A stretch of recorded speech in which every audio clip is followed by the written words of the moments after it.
Alors, on est dans un autre épisode des échanges entrepreneurs. Je m'appelle Christelle Serry, je suis coach marketing.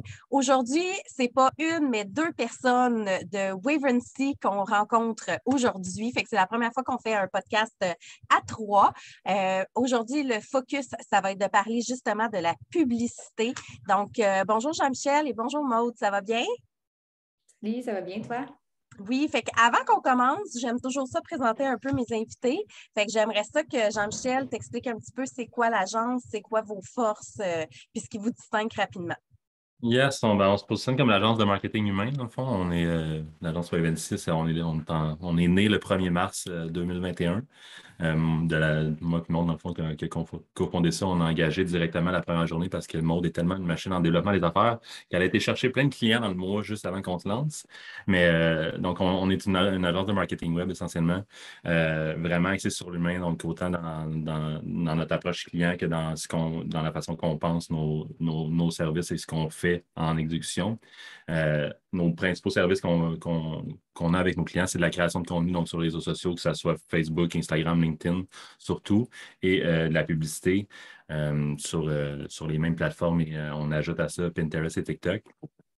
Puis, sa formation. Donc, on est en train de développer des nouveaux produits aussi, des nouveaux services là, pour 2022 avec le marketing RH qui s'en vient. On sait que le RH est problématique là, ces temps-ci. Il y a beaucoup de monde qui cherche et peu de candidats, mais on est en train d'essayer de trouver des moyens là, pour com- combler ce besoin-là. Génial, merci beaucoup. Fait que là, en ce moment, là, en 2022, on ne peut plus passer à côté des réseaux sociaux. Je pense que quand ça ne fait pas partie de ta stratégie marketing de base, tu passes à côté de la meilleure visibilité que tu peux atteindre. Si on parle de contenu, j'aimerais ça avoir votre opinion. Aujourd'hui, là, ça se trouve où le contenu? Qu'est-ce que le client, le consommateur moyen devrait penser puis avoir en tête quand il parle de son contenu à publier sur les réseaux? Je pense qu'il n'y a pas une réponse qui fit à tout le monde pour ça, mais c'est une bonne question, mais ça dépend tellement de comme c'est qui tu veux attirer, c'est quoi ton type d'entreprise, c'est B2B, B2C. Fait que c'est quand même assez vague. Je pense que je ferais peut-être continuer avec ça par rapport aux mythes qu'on entend depuis comme super longtemps. Moi, je trouve que comme ça a rendu vraiment expiré, là, si on peut dire. Le fait d'être comme sur plein de plateformes en même temps, le fait d'être de tout le temps être là 5 fois par jour. Des fois, j'ai des gens qui m'approchent en étant en développement des affaires. Ah, on m'a dit qu'il fallait que je publie 5 fois par jour. Ça n'a pas de bon sens, là, publier 5 fois par jour. Donc, ça, c'est des mythes depuis longtemps qu'il faut comme remédier un peu à ça. Donc, en création de contenu en ce moment, c'est sûr que Facebook reste la plateforme qui a le plus de gens qui sont dessus. Par contre, en ce moment, l'algorithme ne priorise pas nécessairement les pages. Donc, encore là, dépendamment de la stratégie, dépendamment de ce qu'on veut faire, est-ce que c'est la bonne plateforme? Ça dépend. C'est vraiment un gros ça dépend. Encore une fois, c'est le 5 des gens qui suivent ta page Facebook qui voient ton contenu. C'est peu. Il faut s'assurer comme de sortir du lot avec ça. Mais la page, ça reste que c'est un bon outil pour quand quelqu'un nous cherche vraiment volontairement. J'ai vu une pub puis je veux rechercher cette compagnie-là par la suite. Là, c'est important d'avoir une page. On parlait de contenu mêlé avec la pub. Ben, si on fait plein de publicités sur Facebook, on a un gros budget, mais qu'on a notre dernier post date de 2012, ben là, c'est les gens ils nous recherchent, puis là, ils voient la compagnie n'existe peut-être pas finalement. C'est super important d'être à jour, mais peut-être pas 5 fois par jour, 2 fois par semaine, peut-être un peu plus si c'est possible, mais c'est au moins d'avoir une constance. Oui, je dis souvent sur Facebook, si tu n'as pas de page Facebook aujourd'hui, c'est un peu comme si tu n'avais pas de site web il y a quelques années. Ça fait partie que tu l'exploites au maximum ou peu. Tu as au moins un minimum à accorder à ta page Facebook. C'est la plateforme que tu n'as pas le choix d'être, selon moi, que tu ne peux pas passer à côté. Oui, C'est une carte absolument. d'affaires. C'est une carte d'affaires. C'est une affiche pour dire que tu existes, dans le fond. On s'entend que c'est un affiche comme si je le laissais sur dehors. Il n'y a personne qui va venir à cette affiche-là si je ne me mets pas devant la face du monde. Mais c'est vraiment c'est une carte d'affaires. Là. Pour moi, c'est les gens qui vont tomber sur cette plateforme-là, mais il faut que ça soit sa coche. Il faut que tu aies l'air de quelque chose. Donc, Tout à fait. Puis, ce qui me fait penser aussi à ce que Maud parlait tantôt, tu n'es pas obligé de publier 5 fois par jour, ça c'est vrai, puis c'est souvent inutile. Puis tu vas choisir tes médias par défaut, ceux sur lesquels tu veux les plus exploiter, mais il ne faut pas oublier que ceux sur lesquels on décide de ne pas être, il faut garder, comme tu viens de dire, une certaine constance. Si ça date de 2017, ta dernière publication, ça ne paraît pas bien non plus. Fait Non, que c'est faut ça, le garder à jour. exactement. Oui, puis souvent, c'est de savoir combien de temps tu as accordé à tes réseaux, là, dans le sens que Si tu veux essayer de faire 3 fois par jour, ben, commence par, pas 3 fois par jour, mais 3 fois par semaine. Commence par 1 fois par semaine. Si tu es capable d'avoir cette constance-là puis de la garder après ça, augmente. Là, j'en parle vraiment de travailleur autonome moyen qui publie pour lui-même. Tout à fait. Puis après ça, augmente la cadence. Mais souvent, je pense que les gens veulent vraiment se lancer puis être en ligne. Puis c'est parfait. C'est juste que tant qu'à être partout, à moitié, soit là une fois quelque part. Là, c'est un peu erroné ce que je dis parce que nous, on le fait avec Weventy, on est pas mal partout. Mais on n'est pas sur, mettons, une plateforme qu'on maximise beaucoup, à part nos LinkedIn personnels, Jean-Michel et moi, qu'on est beaucoup plus présents. Mais c'est par choix, puis on a le temps de le faire, puis il y a du contenu qui est adapté pour plusieurs plateformes. Fait que ce que je dis peut être vrai pour certaines personnes, encore une fois, puis pas vrai pour d'autres. Mais tu sais, quand je pense à nous trois, c'est sûr que c'est un peu différent. C'est ça notre job. Moi, je vends du conseil sur les réseaux sociaux. Je vends de la formation sur les réseaux sociaux. Si je ne suis pas sur ces plateformes-là, tu sais, la crédibilité en prend un coup. Mais quand tu vends tu es un centre d'esthétique puis tu vends des soins esthétiques, tu n'as pas besoin d'être partout. Tu as juste besoin d'être bien positionné sur certains médias, choisir tes médias prioritaires, puis les autres secondaires, dans le fond. Ouais, c'est ça, puis la duplication de contenu existe aussi. Là. Il y a des fois du Oui. contenu qui peut s'adresser, de la duplication, puis de la récupération de contenu. C'est quand même. Oui, parce que les gens oublient aussi ce qu'on a publié. Fait que c'est pas vrai que ton contenu il disparaît après la première fois que tu l'as tourné. Là. Oui, c'est sûr que sur nos téléphones, on en a du contenu, on en consomme, tu sais, on essaie d'être original, mais il n'y a rien qui empêche qu'on réutilise une coupe d'affaires des fois aussi. Là. Exact. Puis si on parle volet, on va rester sur Facebook un peu. On parle de contenu, de l'importance du contenu, mais je pense qu'il ne faut pas négliger la partie publicité aussi, Jean-Michel. Ouais, ben, tu parlais, ton exemple de salon esthétique est bon parce que un salon esthétique, c'est vraiment, je pense que tu as eu la clé là, avec ta phrase de choisir bien ses plateformes. Un salon esthétique, tu aurais besoin d'un site web à la base, c'est sûr. Mais si tu veux aller explorer les réseaux sociaux, si tu fais du contenu sur Facebook, ben, la portée sur Facebook organique, donc la portée de si je fais du contenu juste sur ma page, est vraiment tellement basse que même mes abonnés ne vont pas tant voir mes publications. Fait qu'est-ce qu'on peut faire pour combler ça si je veux me faire voir à grande échelle, me faire connaître, booker plus de rendez-vous, etc. Mais on peut faire de la pub sur Facebook. Donc là, quand on est, par exemple, un salon d'esthétique, on n'a peut-être pas nécessairement l'argent de partir de pogner une agence, peu importe, mais juste d'aller voir une coupe de vidéos YouTube, c'est vraiment une belle façon d'apprendre, puis d'essayer de maîtriser un petit peu juste comment faire, au pire, sponsoriser les publications, ce qui va vous donner quand même certaine portée, mais pas plus que ça. Espérez pas d'avoir tant de clients que ça. Vous allez avoir du collatéral un petit peu, mais vous allez surtout vous faire connaître. Que Exact. si les gens arrivent devant vous, Les fameux euh, boosts. ouais, c'est ça. Si les gens vous voient dans la rue et tout ça, mais ils vont vous avoir vu inconsciemment de par un boost et tout ça. Mais le best, c'est vraiment de passer par le Facebook Business Manager, donc de comprendre vraiment l'outil complet pour faire du ad, parce que là, ça va donner pas mal plus de flexibilité pour cibler et tout ça. Puis pour le salon d'esthétique, par exemple, mais là, si on veut les clients, c'est vraiment du cas par cas, puis c'est de réfléchir à sur quelle plateforme qu'on veut être. Facebook est tout le temps un bon go-to, surtout quand on veut créer un besoin. L'esthétique, ça a l'air d'être un besoin pour certains, là, mais c'est carrément créer un besoin. C'est pas comme manger ou peu importe. Ah non, On- non, non, non, c'est un besoin, je te le confirme. Mais c'est ça. Donc, pour juste le fait de se mettre dans la face du monde, ça sera pas ça va être limité en termes de retour, mais peut-être d'offrir une offre de manière temporaire, si on est du salon d'esthétique. Peut-être pendant un mois, 2 mois, faire en sorte qu'on a une offre je sais pas, un des services à faire gratuitement, mais juste le fait d'avoir les clients qui vont venir prendre peut-être même un 50%, juste avoir cette offre-là, faire avec le 50%, mais vous allez avoir des clients qui vont rester avec vous dans ces personnes-là. Donc, la valeur à vie est quand même grosse. Et on se fait une base de clients comme ça. Ça, c'est pour le salon d'esthétique, mais il y aurait autant de stratégie que l'entreprise, mais de vraiment Oui, bien penser la stratégie. Moi, je suis pas. On planifie, puis c'est important. Puis comme je te disais juste avant de commencer notre call, on est vraiment solide en stratégie, mais c'est pas. Pensez pas juste à la stratégie, faites surtout exécuter, essayez des choses, puis optimisez vos choses que vous avez faites par rapport à ce que vous avez essayé. Je pense que c'est le plus important. On reste souvent, puis pour faire le parallèle aussi avec le contenu, on reste souvent dans le mode de pensée de vouloir comme faire la bonne chose, le bon contenu. Puis là, ça met des blocages. Moi, je suis plus de la mentalité de exécute, Puis fais les choses post, puis à ton centième post, tu vas être meilleur qu'à ton premier, C'est qui, clair. dans ta tête, était parfait. Fait que si tu prends 100 jours pour faire 100 posts, puis là, on a parlé de ne pas faire un post par jour, là, mais si tu prends 100 jours pour faire 100 posts, mais tu vas être beaucoup meilleur à ton centième jour. Puis si tu prends 500 jours pour faire 100 posts, ben là, la courbe de progression est plus longue. Ouais, moi, Ça, c'est à penser aussi. j'ai comme philosophie, ben, une citation que je dis tout le temps, fait est mieux que parfait. Fait que t'es mieux de le faire, t'es mieux d'avoir une présence, t'es mieux de tester, puis après ça, tu optimises puis tu perfectionnes tes affaires parce que sinon, t'aboutiras jamais à rien. Puis en pub, là, il n'y a pas de science magique, hein, il n'y a pas de science exacte. Il y a des stats qui nous confirment ce qui marche plus puis ce qui marche moins bien. Mais si je garde l'exemple du salon d'esthétique, ben, peut-être que ton voisin d'à côté, ce genre de pub-là avec sa clientèle, puis ça va lever au maximum. Puis toi, tu vas la tester. Pareil, même public cible, mais ça flop.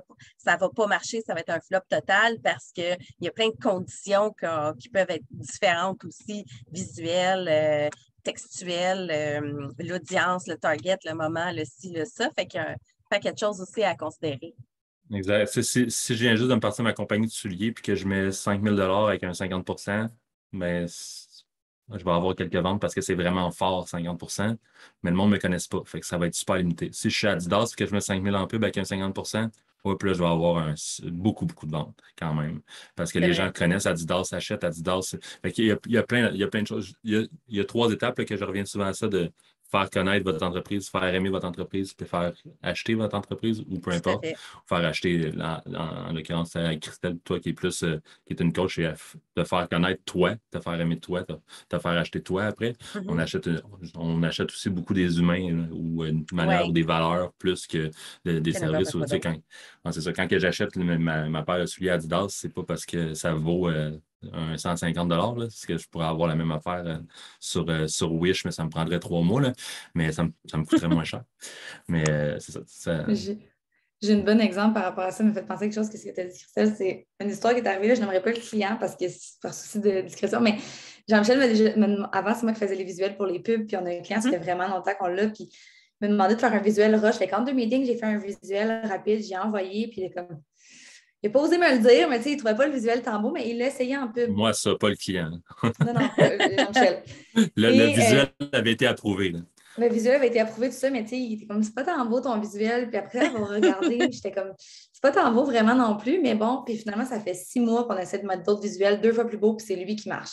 C'est mon visuel laid, la façon qu'il est écrit. Il y a quelque chose qui, tu sais, j'avais placé l'écriture en conséquence de, mais quelque chose qui fait que les gens, ils l'aiment. Fait qu'encore là, ça revient au test. Des fois, si on Oui, avait voulu que ça soit parfait, on ne l'aurait pas testé, ce visuel-là, parce qu'on était comme, selon nos goûts, mais c'est quand c'est politically correct, dans le sens quand ça fait du sens quand même, essayons-les, puis on va voir les exact, résultats. Tu sais. Ça exact. peut être surprenant. Cette histoire-là fait aucun sens, mais c'est ultra vrai. Qu'on Oui, essaie, mais puis je suis vraiment agressif sur les tests.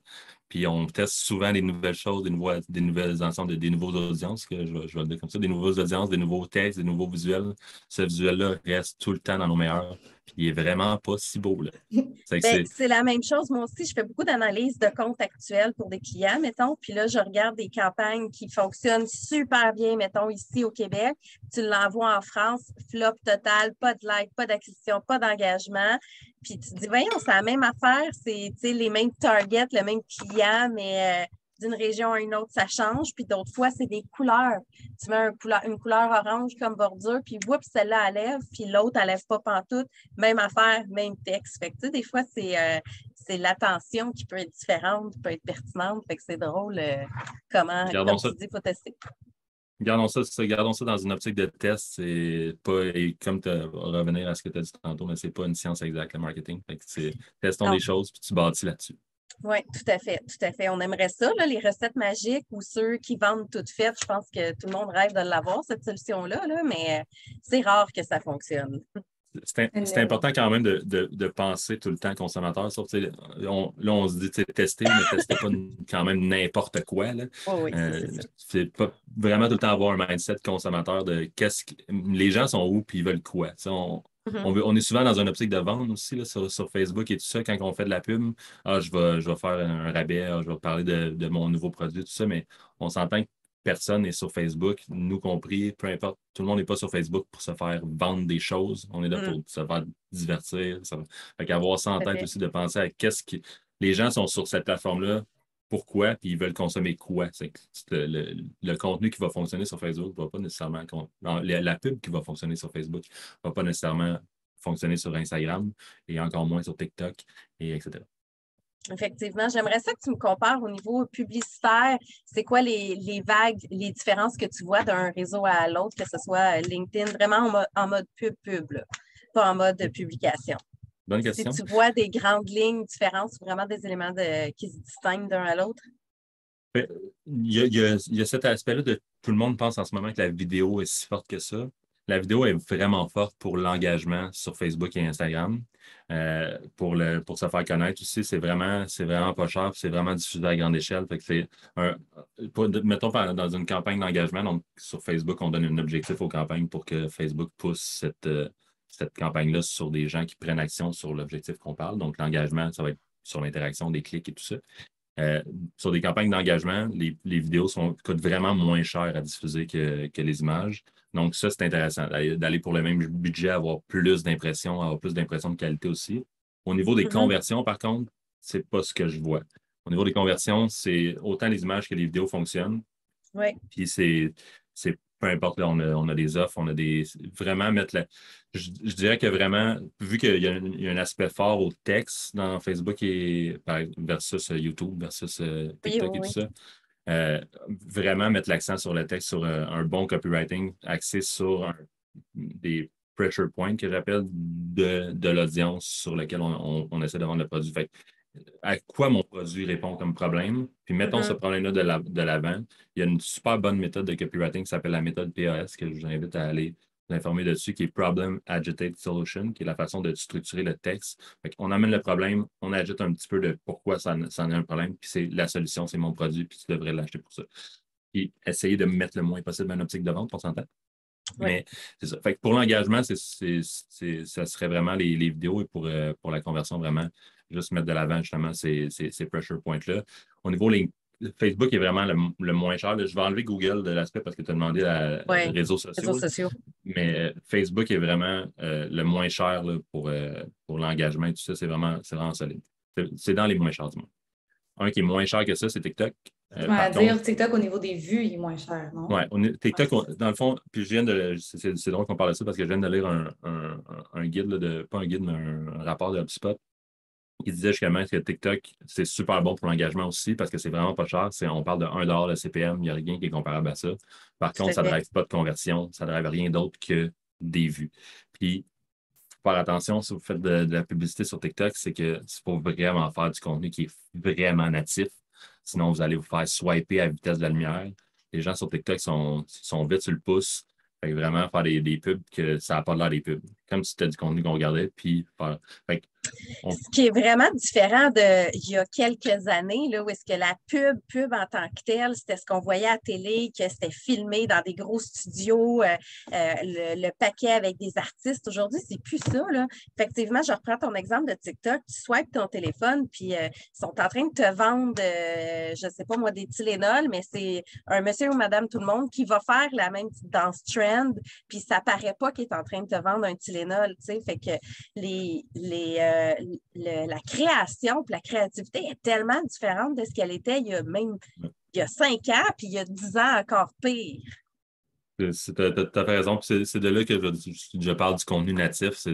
Natif étant du contenu qui ressemble, pas des publicités natives étant des pubs qui ressemblent au contenu qu'on regarde. Pour finir là-dessus, le Pinterest, c'est vraiment un solide aussi. C'est vraiment vague. Là, on l'a essayé avec une couple de clients. C'est vraiment dichotomique au niveau des résultats. On a un client que ça fonctionne vraiment super bien avec du 9 de ROA qui est vraiment, quand tu es en haut du 5, c'est vraiment du bon retour. ROA étant le retour sur investissement, return on ad spend, en gros. Mais il y a d'autres clients que c'est plus difficile, fait qu'on est plus en engagement. Puis là, ça, c'est comme je dis, quand tu es dans l'engagement, tu ne te fais pas nécessairement acheter. Tu as du collatéral, mais c'est vraiment de te faire connaître et de te faire aimer ta marque pour qu'éventuellement les gens t'achètent. Fait qu'on est comme là. Et avec LinkedIn, mais LinkedIn, c'est vraiment un réseau de professionnels, là, on le sait. La grande force de LinkedIn est dans le targeting, le ciblage, parce que sur LinkedIn, on rentre c'est quoi notre ancienne entreprise, c'est quoi notre école, on rentre tout. Alors que sur Facebook, il n'y a pas grand-chose qu'on va rentrer niveau plus Travail. démographique, là. Ça va être plus côté intérêt sur Facebook. Fait que c'est plus difficile des fois de cibler, par exemple, si on veut cibler un CMO sur Facebook, un directeur marketing, ça ne sera pas évident. Sur LinkedIn, ça va être vraiment facile. Même si vous voulez cibler le directeur marketing de Metro, de Adidas pour apprendre ça ou peu importe, mais on va pouvoir directement cibler ces deux personnes-là. Ce qui va faire en sorte que, de par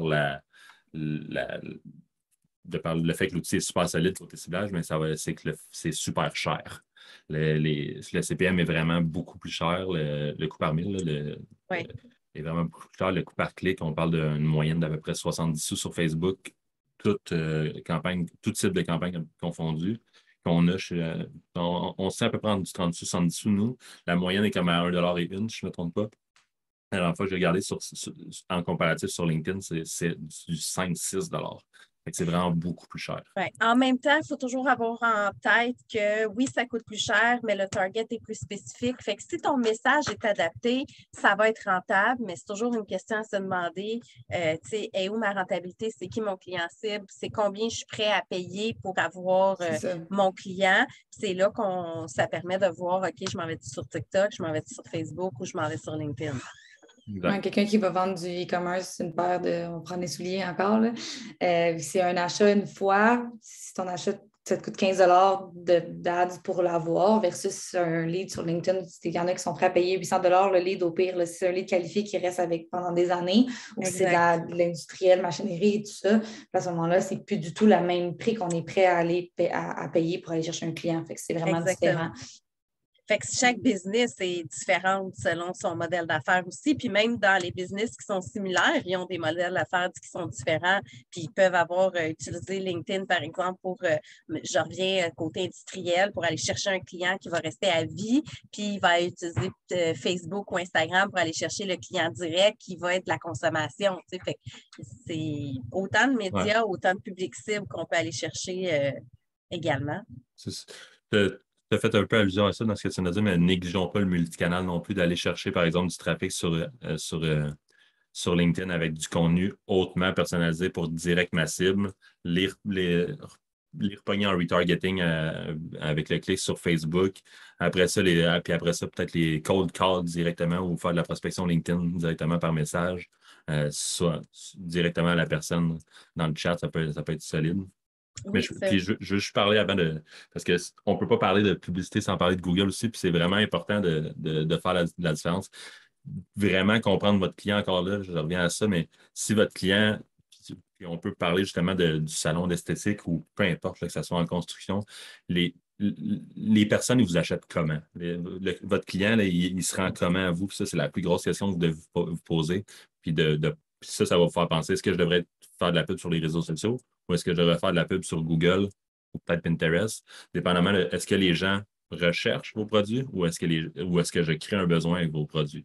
Puis, je reviens à ça encore, mais les vêtements, oui, c'est un besoin, mais une marque, c'est créer un besoin. Fait que si vous êtes une nouvelle marque de vêtements, mais c'est pas. Fait que, par exemple, avec le salon de beauté, mais quand si je me cherche une coiffeuse, moi, Jean-Michel, parce que je viens de déménager à je ne sais pas, Mascouche, mais je vais faire coiffeuse Mascouche en arrivant là-bas. Puis là, c'est sur Google. Donc, si vous êtes sur Google en payant pour ces mots-clés-là, ça va être pas mal plus fort et pas mal plus de retours que si vous essayez de faire de la pub sur Facebook en essayant de créer un besoin que les gens ont déjà une coiffeuse. Puis il y a aussi de toujours penser, quand je reviens à ton élément de multicanal, c'est vrai que c'est important parce que en même temps, les gens, c'est à force de t'entendre puis à force de te voir qu'ils vont finir par travailler avec toi. Fait que, si tu fais juste de la pub sur Facebook, tu es juste sur Facebook puis ils n'entendent plus parler de toi ever, ben ils ont moins de chances de convertir. Puis des fois, ils vont voir ta pub sur Facebook. Puis quand ils vont aller sur Google chercher ton nom, mettons Portes et Fenêtres, puis là, tu arrives sur Google, tu tapes Portes et Fenêtres, puis oups, hey, c'est vrai, ça, c'est la compagnie, je l'ai déjà vue, même s'ils ne vont pas le dire à haute voix comme ça. Mais inconsciemment, le nom se rappelle quelque chose, ils ont plus de chances de convertir aussi. Fait que le multicanal est important aussi dans la reconnaissance. Je pense que nos préférés, c'est ancien, Jean-Michel, moi, c'est rester top of mind. Tout le monde nous en parle, on en parle. Je pense que je devrais faire un post sur LinkedIn là-dessus d'ailleurs. Mais c'est vraiment ce que tu dis dans le fond. Puis pour reprendre un peu ce que Charles-Olivier, je l'ai sûrement parlé quand tu l'avais interviewé à ton podcast, la chorégraphie de contact aussi. Là, c'est sûr que il y a une façon de le faire différent côté quand c'est vraiment des leads, comme on parlait tantôt, B2B versus quand c'est pour un reste top of mind, comme on cherche quelqu'un pour le porter faire. C'est différent, mais ça reste qu'au bout de la ligne, l'essentiel est pareil. C'est fort côté de notoriété, le multicanal, parce que puis je vais reprendre ton mot, parce que c'est le mot parfait, tout est inconscient. Il n'y a pas un consommateur qui se dit Ah, je le vois là, puis là, je le vois là. Mais après 2, 3, après avoir vu le panneau d'autoroute, puis après avoir vu sur Facebook, puis après avoir vu le pamphlet de je sais pas, McDo que j'ai reçu, mais là, McDo, ça fait 3 fois que je les vois, puis là, on va transférer McDo à un autre nouveau, je ne sais pas, la nouvelle chaîne de fast-food Hype. Mais là, je vais me dire, on dirait que je les vois partout. Mais c'est tout inconscient. C'est comme tu l'as déjà vu là, puis là, tu la vois là, puis là, tu es prêt à acheter. Fait que le fait on n'avait pas parlé de ça aussi parce que j'ai vu cette station une couple de fois, mais le 7 fois avant d'acheter, là, c'est comme.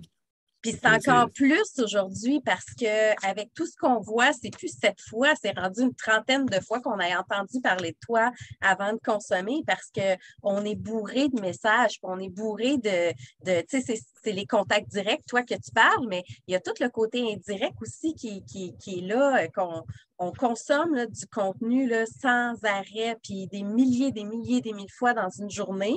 Fait que quand tu veux faire ta place, il faut que tu sois sûr de la faire comme il faut. Hein. Est-ce que tu penses que c'est trop? Est-ce que tu penses qu'il y en a trop? Moi, je pense que tu n'as pas le choix d'aller avec la vibe. Fait que, tu sais, est-ce qu'il y en a trop? Oui, mais la réalité, c'est que qu'il y en ait trop ou pas, il faut que tu fasses partie de la game. Sinon, tu disparais. Puis, tu sais, c'est comme l'exemple typique là, de Google. Si tu as la meilleure boutique au monde dans le désert, il n'y a pas de route pour s'y rendre, ben, personne ne va savoir que tu existes. Fait que tu as beau avoir la meilleure business au monde, si personne ne sait que tu existes parce qu'on te voit nulle part, ben, personne ne va rentrer dans ta boutique, personne ne va venir te voir. Fait que tu n'as pas le choix d'en faire partie aussi. Je pense qu'on utilise Facebook est gratuit, Google est gratuit, tout est gratuit, puis il faut qu'on paye quelque part. C'est qu'on paye parce qu'on est le produit. On est le produit pour les compagnies qui marketent. Nous, on est les compagnies qui marketent, mais ça va avec. C'est pour ça que quand on va partir de débat, là, mais quand j'entends des gens dire Ah, ils nous surveillent, puis oui, mais tu veux. Tu veux te faire surveiller? Ouais, toi, le petit de.